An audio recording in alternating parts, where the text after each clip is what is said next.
2003-yilning may oyida amerikalik alpinist Aaron Ralston sayr qilish uchun Yuta kanyonlari tomon yo'l oldi. U o'zining ushbu sayohati haqida hech kimni ogohlantirmadi. Sayr davomida shunday voqea sodir bo'ldiki, oqibatda yigit o'lim bilan yuzma-yuz keldi. Toshning qulashi oqibatida 27 yoshli Ralston yoriqlardan birida qamalib qoldi. Chunki yigitning qo'lini bir necha kilogrammli tosh bosib qolgan edi. 6 kun davomida Ralston bu tuzoqdan chiqishga harakat qildi. Bu vaqt ichida barcha oziq-ovqat va suv zaxiralari tugadi.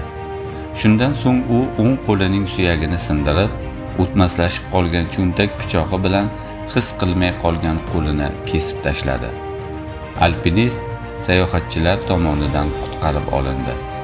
Ushbu hikoya rejissyor Denni Boylning 127 soat filmiga asos bo'ldi. Qizig'i shundaki, suratga olish ishlari Ralston uchun deyarli so'nggi boshpana bo'lgan kanyonda bo'lib o'tdi va yakuniy sahna shunchalik tabiiy bo'lib chiqdiki, tomoshabinlar kino zallarini tark etib, hatto ular orasida hushlarini yo'qotishganlari ham bo'ldi. Agar biron bir yomon narsa yuz berganda yordam ko'rsatilishini istasangiz, qayerga ketayotganingizni yaqinlaringizga ayting, deb ogohlantiradi alpinist. Aytgancha, bu voqea Ralstonni to'xtata olmadi. U sevgan ishini qilishda davom etmoqda.